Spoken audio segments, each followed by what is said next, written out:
Even India has had its best Olympic showing this last Olympics, and I tell you the secret, a couple of them are training in Jamaica. When you think of the music, Jamaica has given the world 14 genres of music. 14. It is the most musical country per capita in the world. We have the highest number of recording artists, studio musicians, players of instruments. You name anything to do with music, it is a musical people. And this again is born out of struggle and the will to triumph over that struggle. And among those 14 genres, I have not included reggae music. Because reggae music is not a genre. Reggae music is a social movement. And I'm not talking about the dancing. It's a social movement because it gives voice to the oppressed, to the underrepresented, to the marginalized. It's a form of education. I once had the great fortune to meet great Mandela Nelson Mandela, and he told me that part of his sustenance in his 27 years of incarceration was listening to Bob Marley, Peter Tosh, Jimmy Cliff. These are all Jamaican musicians. And that's a tremendous endorsement when you think about this little country in the middle of the Caribbean that puts all this impact. It comes about, as I said, through our collective struggle, through the great hardships that we've endured. It also comes about because of the diversity, out of many, one people. And that is why it is so important for us to preserve cultural diversity, because it is this strength, this power that is lost when you homogenize cultures. So what then is the role of the youth in this continually homogenized, globalized world that we live in, where your entire message is 280 characters in a tweet, where the leader of the free world, quote unquote, could speak to millions of people from a Twitter account. How do we operate in this world of user-generated content before, like you said, my buddy from Salon, where is he? He spoke about CNN. I totally agree with you, by the way. But now, we don't have to watch that content. We generate our own content. And we have followers, we have millions of followers who watch this content religiously and derive every information in the world from what they see. So, we're all not a very specific role to play, and it boils down to the type of content that we share, the type of content that we generate, and how we represent ourselves. Professor Sharma spoke about, the whole business of, give us a very interesting historical perspective. And in my former life as a lecturer, I used to tell my students that, stop a second, when you think about now, this moment now, versus yesterday or last week, that parenthesis in time is rather small. But if you think about this now versus 500 years ago, 1,000 years ago, then your now is expanded.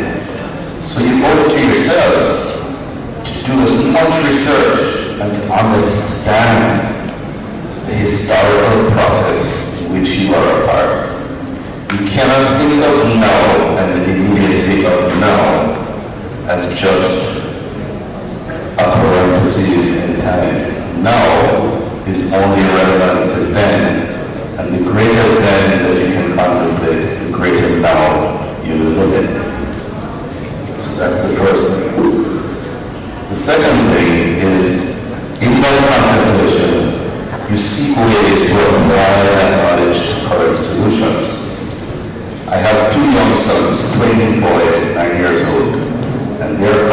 school, and in COVID, I suffered one of the greatest sufferings that all parents of young children suffered, which is called online school. It is the most absurd construct. It does not work for a 9-year-old. There were 7 at the time when it started. And I was asked to speak at their school. But being Jamaican, I'm an eternal optimist. And so I sought not to speak about the negatives of COVID, even though negatives are things that you want to have around COVID. You don't want to be positive, you want to be negative.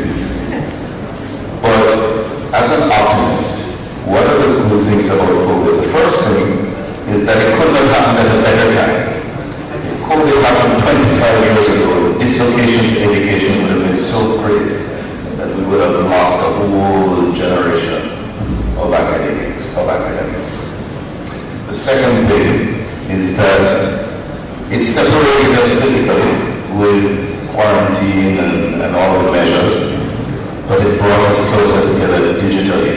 Now, a student can get up in a classroom here in India, or rather, it's really fine classroom. A student can get up in their home and participate in a class halfway across the world.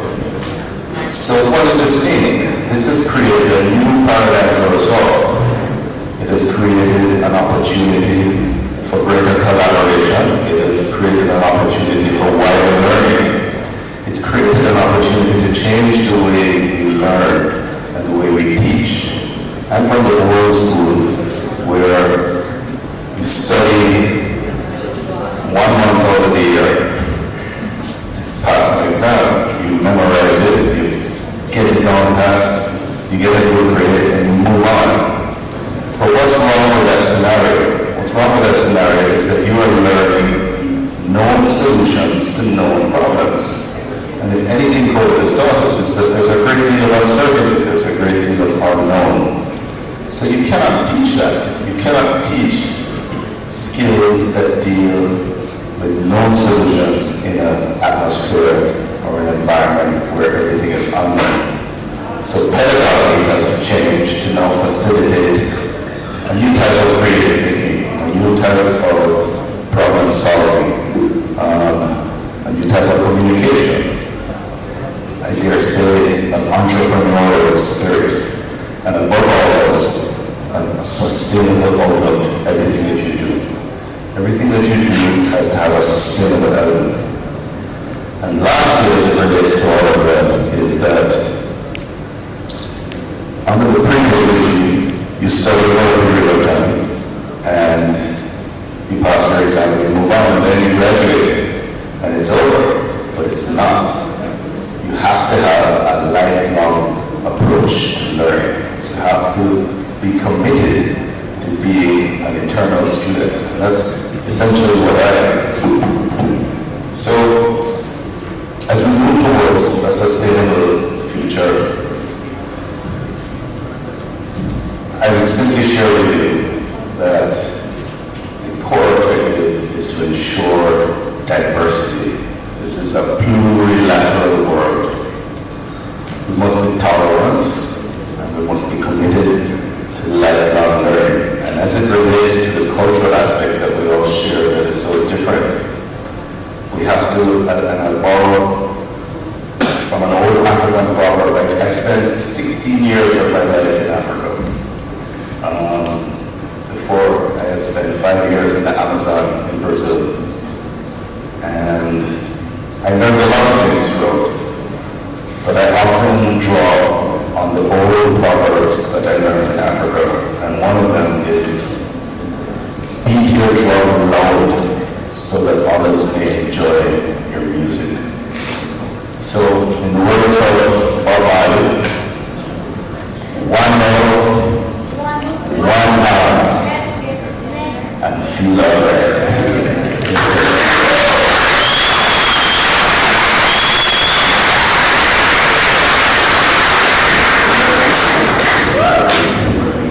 Thank you, sir. Now I would like to to express their views.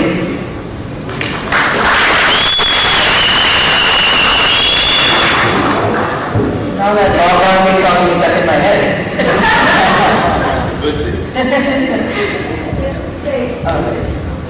Did someone say I should start singing? You don't want that.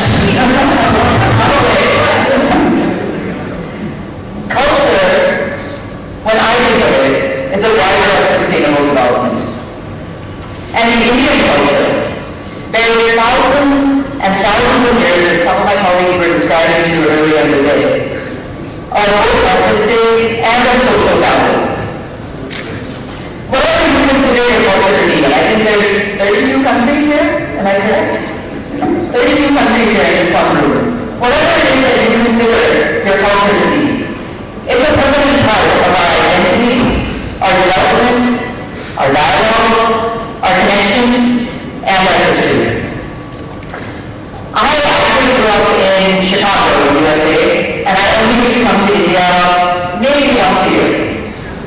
But the entire time that I was in America, I always considered myself to be Indian and India my home.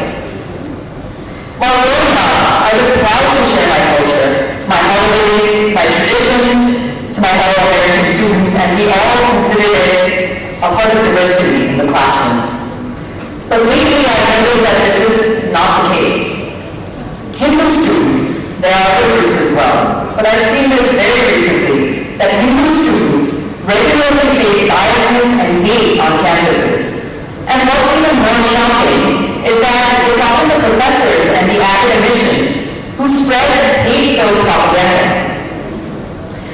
For some reason, there are some groups who are averse to those that identify as Hindu or who follow traditions within the Hindu culture. I've been asked flat out whether I'm proud to be Hindu. And my simple answer to this question is yes. Yes, because safeguarding my culture and my identity is important. Safeguarding my history and defending my nation is a part of my identity and therefore important. And that's why I actually moved back to India, despite having multiple job offers in America.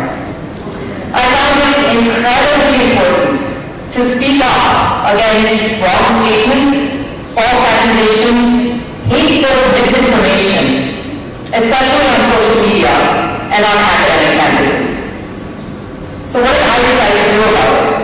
When I moved to India in 2018, I started a YouTube channel which covered positive development across the country. I was one of the first YouTubers, one of the first journalists in fact, to go into the Srinagar after the application of Article 370.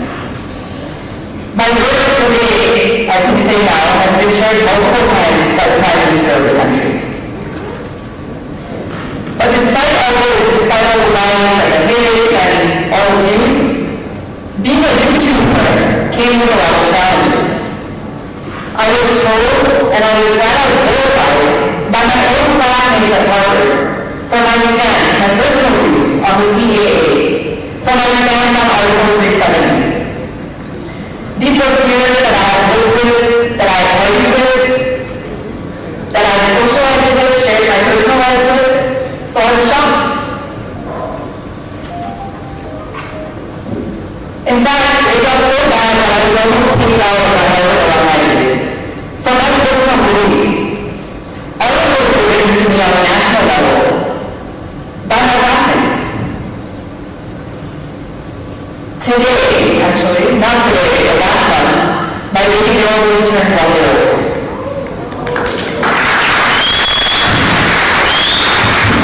She would have enjoyed that it was. But when I was pregnant with her, one troll said, and I'll never forget it, I want to quote it.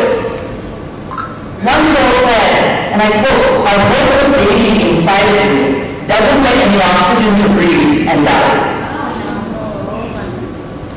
This was on a video of something that I was sharing, basically for my personal beliefs. Speaking up always comes. It always comes with challenges, especially personal and emotional ones. The truth is actually never easy. I'm sure we've all heard this phrase, right? I learned it when that troll made that comment. But to speak up and stand up for the truth accountability is absolutely necessary. I realize that just by watching injustice after injustice on my Instagram or scrolling through it on my phone, even though I knew it was wrong, basically doing nothing about it while I was actually just part of the problem and definitely not part of the solution. I forgot to use my voice. I forgot to believe in myself, thinking I'm no way that nobody's going to do my comment. But now I actually know better. I know that one authentic voice has the power to be louder than a crowd. And this is what has made me successful, especially on social media. I started out on Twitter and on Instagram with just a handful of followers, and those followers included my parents. Like, I made them download the app and follow me. I made them watch my videos. My YouTube channel actually had less than 10 views on my initial videos. And actually, I was 10 views to my parents. So, 8 views, I guess you can say, 8 real views. I used to think that my individual voice just didn't matter. But today, many more people listen to what I have to say because I always believed and always stood up for what I was saying.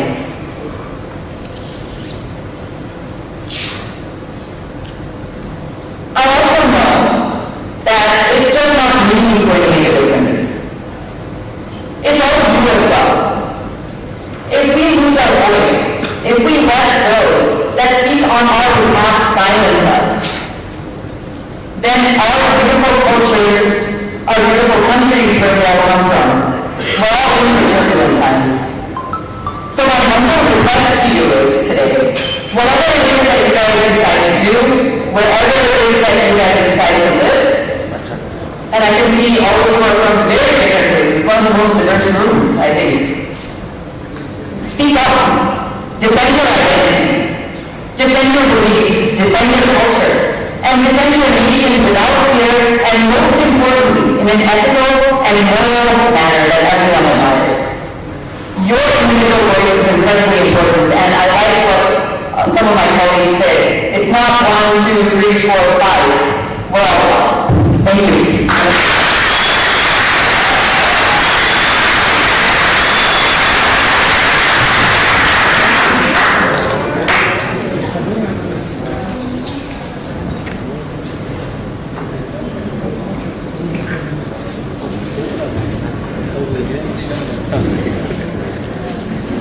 Thank you, Srimati Premlal. That was a great honor we heard your views. Now, I would like to call Mr. Saman Parvati to express his views on today's topic.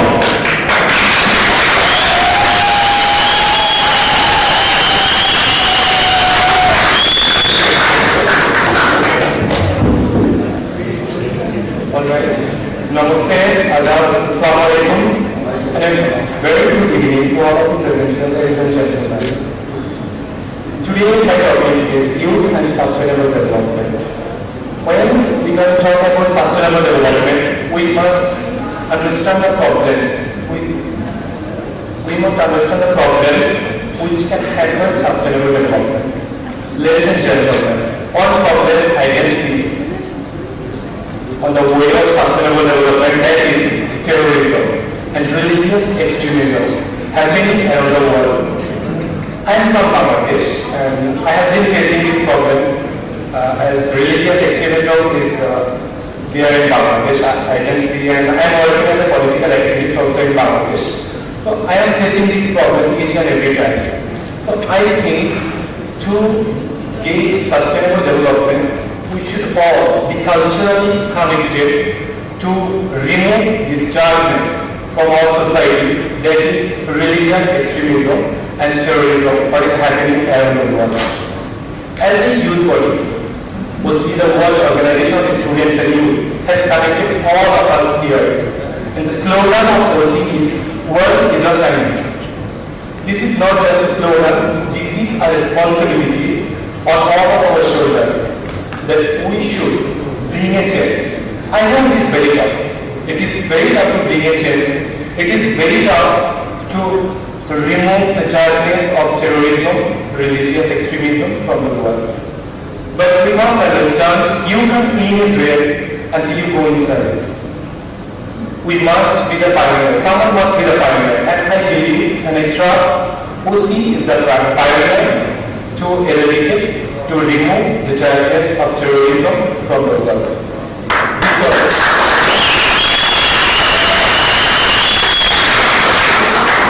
I am working with Wosy since 2016 in Gujarat, and till now I am working, and I have been engaged in many programs, cultural and sports events, while we all got connected with many people around the world. We never saw any discrimination of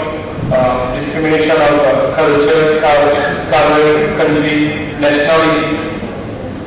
So what I believe, we all are the cultural ambassador of our country. We are representing our country, our society. So if we come together, get connected, and can remove the darkness of cultural barriers, can remove the darkness of religious extremism from the world, the world will achieve sustainable development. I think for this we need cultural movement. Many places in the world there are problems happening, especially in Middle East, in Muslim countries. I mentioned Muslim countries, that doesn't mean that Muslims are terrorists, Muslims are extremists. In Al-Quran, the holy book of Islam, it is also written, if you kill a single human being who is innocent, you have killed the whole of humanity. And if you say a single human being who is innocent, as if you have saved the whole of humanity. So that is what Quran says. But what is happening around the world? We can see all the terrorist organizations, mostly, not all, they are working in the name of Islam. Like in Bangladesh, we have Islamic Centreship. We all know about ISIS, we all know about Al-Qaeda. Few years back, their head is killed by the US Army. So what I want to tell you, that we need to be connected, we need to eradicate this problem as all of a society and as a youth body. Wosy is doing this thing since long, as I have seen since 2016, and today we can see the world is a family, and this world is in this room. See, we have people from every country.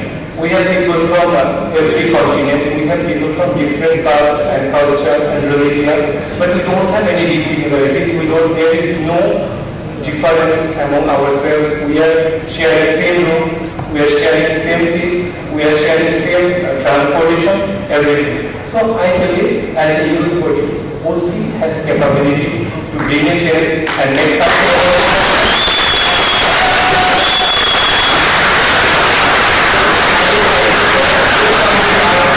Which culture do you belong? I will definitely say I belong to the culture which is Wosy. Because Wosy brought me here and made me understand and teach me how to be connected with every people around the world and make the world beautiful. Thank you all so very much for listening.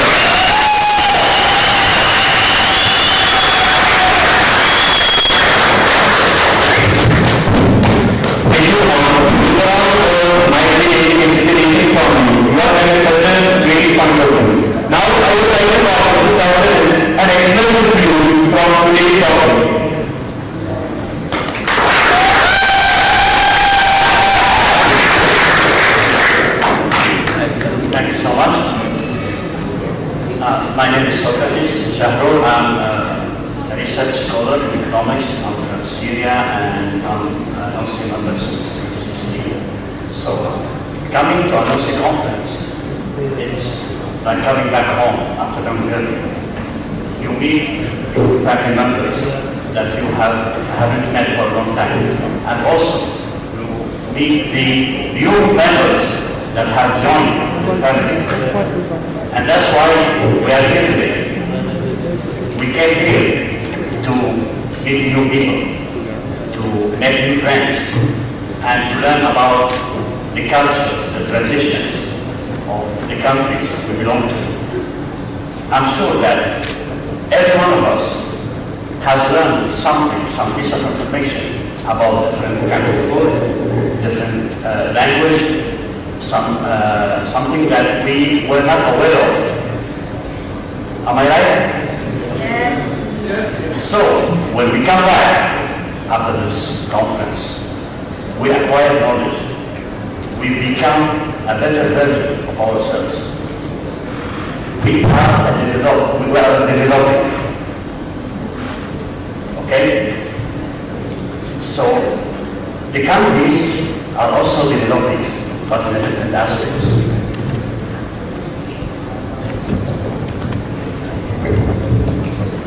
Yeah, actually I'm not a speech maker kind of person, so that's why I am more comfortable with the wireless mic. I like to roam around so that I can keep the audience attracted.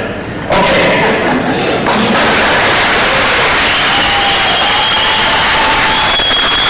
What I was saying is,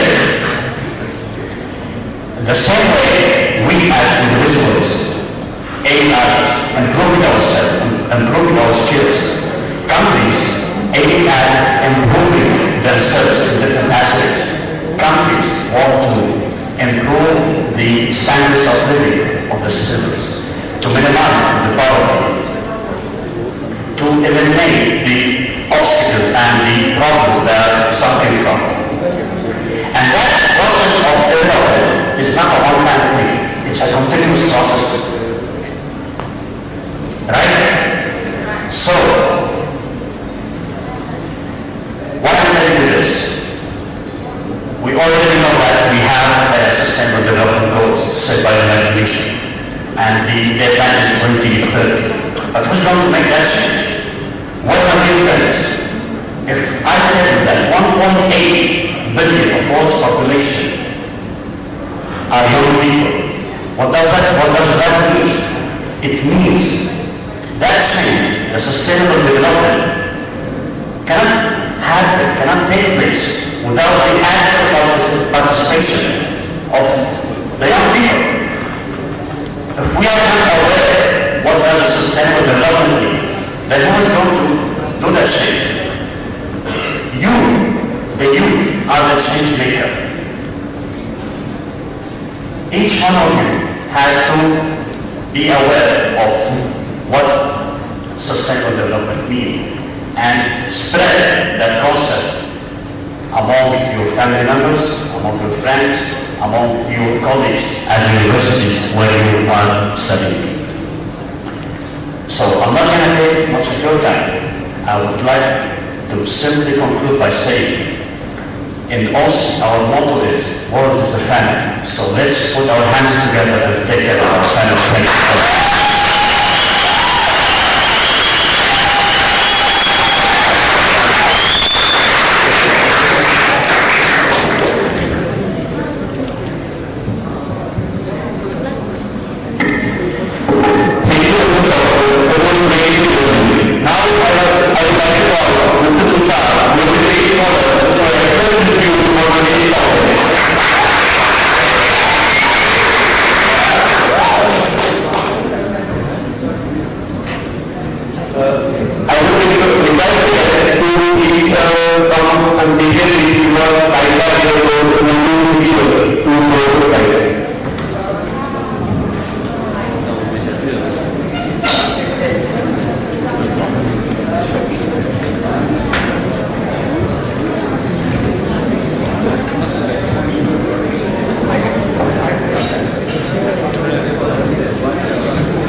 sustainable goals you want to achieve, and rather I will focus on my story and some of the learnings which I would like to share with you, and for future we want to see how we can partner together to build a strong future together. So I did my undergrad studies in Delhi. I was in a very mediocre school, not anything fancy like Harvard or like Princeton and all that. Very active student, and but I was very active, always very active as a student. I was very active with Khajuraho during my college days, and so after that, I spent my time. I got the Isaac Walton Fellowship to Canada, where I finished my PhD. Thereafter, I did my postdoctoral research at Princeton University with the US Defense Agency. And during that time, I was working with communities in Canada to fight the digital divide which exists among the communities. And I served as visiting professors in IIT Bombay and as well as the Indian Institute of Science, which are the top 2 leading institutes of India. So why is study important? Because I have lived a very vibrant student life. Like I've traveled all over the world, except Africa, where I'm going end of this year. I will be traveling to Nigeria and Tunisia. And apart from that, I have experienced different cultures. So there will be some stories I will try to narrate. So all these very posters, all these 1, 2, 3, 17 quotes. I personally never believe in any theoretical idea of somebody laying out sustainable development goals and you follow them, because these are the Western mind imposed sustainable goals from you, and it's not something which is coming from your side. So me as an individual, I always believe that there can be different ways of achieving sustainability. It can be through through cultural inclusion, it can be through social activism, it can be through political activism. But I personally think there is another tool to it, which is science and technology. I think science has its role to play in kind of fulfilling these at least 60 to 70% of the goals, and how do you integrate science with society. So that is what I will be showing you today in my slides. So can you read this? So what I do professionally, I build these complex systems. So the chips are designed, they go to your mobile phones, they go to your laptops, they go to space, they go to defense systems. So I design these complex systems, and that's what I do for my living. And currently there's a big course and I'm trying to test on all of that. Okay, so here is the story that starts in year 2008. I used to be very active with Delhi University, although I was not a Delhi University student. And the picture I showed you, why it is important, because I am living a jersey where it says St. Stephen's, but I was not a student of St. Stephen's. I just made some friends in one of the events like this, which was organized by ABBP, and I met this guy from Stevens who was a student of physics. He just gave me that jersey so that when I go to Stevens, nobody asked me where I'm going. So I used to go over there all their classes, and they were like one of the best professors.